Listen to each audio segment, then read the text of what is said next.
So the reason why he lived a sanctified life was so that that economy of sanctification will be made available to us, having been born again, so that now that we are born again, God can sanctify us to perfection as we hold fast our faith to the end. So you must understand why you are keeping the faith.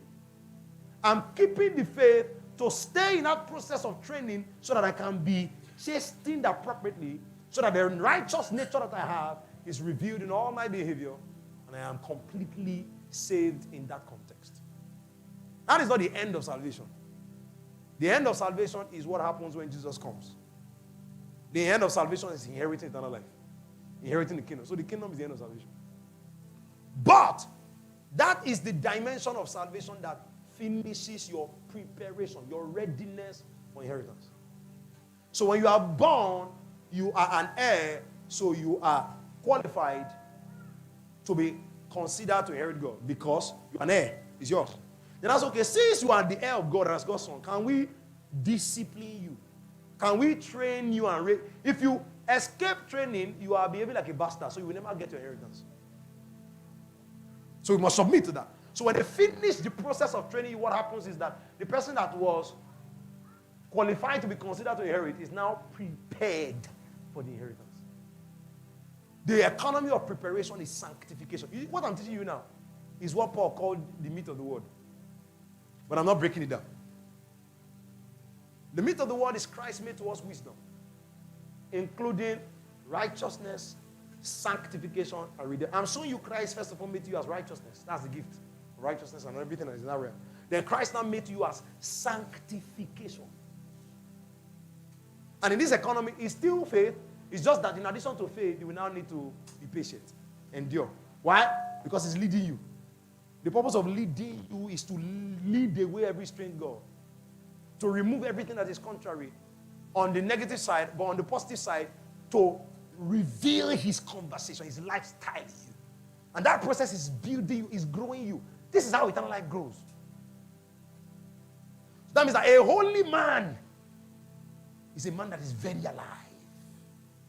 Eternal life has reached a realm, a height. It's grown very well. Everybody read this verse.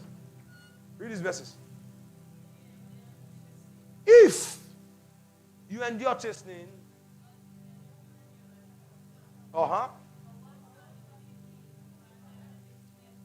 son is he whom his father does not chasten? So from this, I already have instruction that I must chasten Jedediah. I must chasten Hephzibah. Otherwise, I'm not a father. Or this from God's perspective. Now, chastening there is child training, discipline, growing them up in the way, bring them up in the nurture and the what? Admonition of the Lord.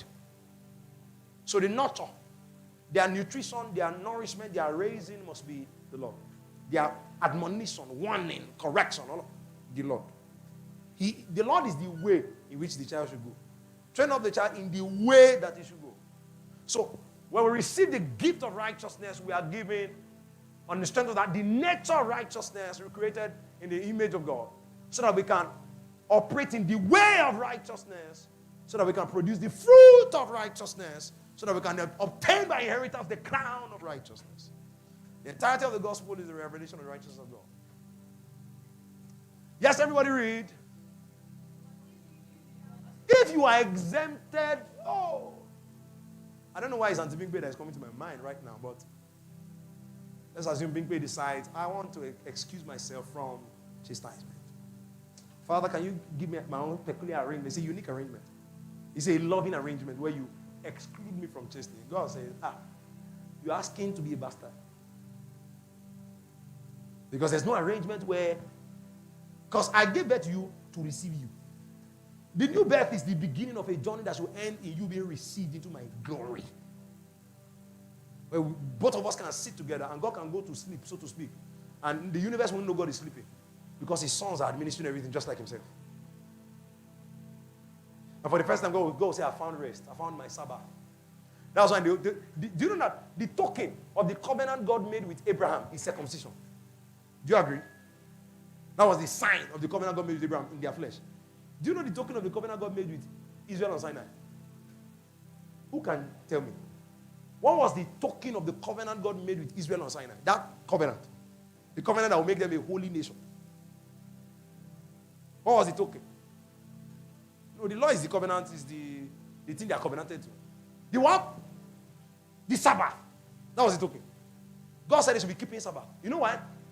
Because the purpose of leading them through the wilderness is to bring them into their rest.